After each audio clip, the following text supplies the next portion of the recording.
Hello friends, James Stevenson here with a video about a chart I made comparing BYD's profitability to Tesla's. You know, you'll often hear Tesla Q members, short sellers, haters, trolls, etc., claiming that BYD has already eaten Tesla's lunch. BYD has taken over the EV market and that Tesla is now in second place. Is that true? That's a reasonable question to ask. As I check in with my co-host Loki, who is curled up in bed snoozing right now, before showing you this post that I sent this morning. Which company's profitability trend looks better is how I captioned it with a question. Cash tagging Tesla and BYDDF.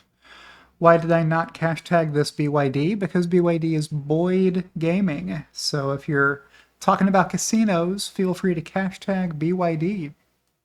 The ticker for BYD in the US market is hashtag BYDDF. Here's the chart. I'll click the button so it fills the screen better, and you'll be able to see the years along the bottom, as well as all of these bars and their percentages. We're looking at net income as a percentage of revenue. And there's a bunch of different metrics that I could have charted. This is the one I charted because I find it fascinating that BYD was already at a 5% profit margin in 2017, 7 full years ago, when Tesla was losing 12% of every dollar of revenue. So Tesla had $1.12 worth of expenses for every dollar of revenue, thereby losing 12 cents on every dollar of revenue. BYD only had 95 cents worth of, pardon me if you heard a siren run past outside. BYD had 95 cents worth of expenses for every dollar of revenue in 2017, so they had a 5% profit margin that year. From there, it hasn't improved. It was worse in 2018, worse than that. In 2019, it bounced back a little in 2020, got worse again in 2021, bounced back some in 2022, and then finally made it back to 5% last year in 2023. What has Tesla been doing over this time period? Improving by 11 points, by a point, breaking the streak of losses and showing a tiny profit. How tiny? So small that it didn't even round to 1%. It was 0 point something, less than 0.5%, so it rounds to 0, but positive. You can see it's above the x-axis here. There is no y-axis because I have labeled all of the points. Up 8 points the following year. So 2020, the COVID year, should have been a pretty bad year, right, for auto sales.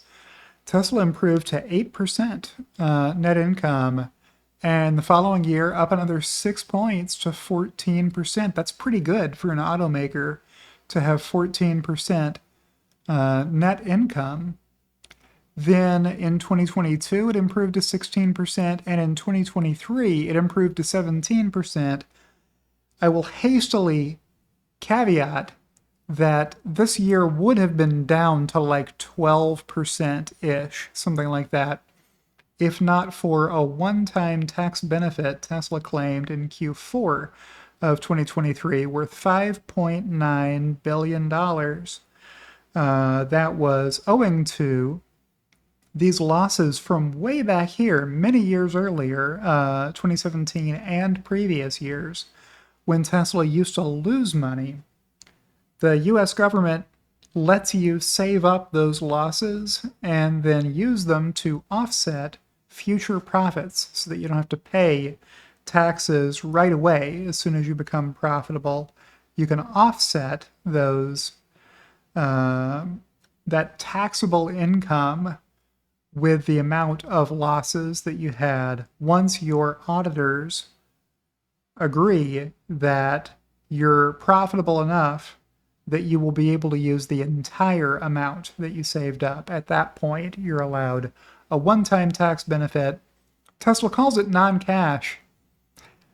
I see their point, but it actually saved Tesla cash. Tesla didn't have to pay $5.9 billion of the taxes they would otherwise have owed in 2023 because they were able to take that credit against their corporate income tax liability.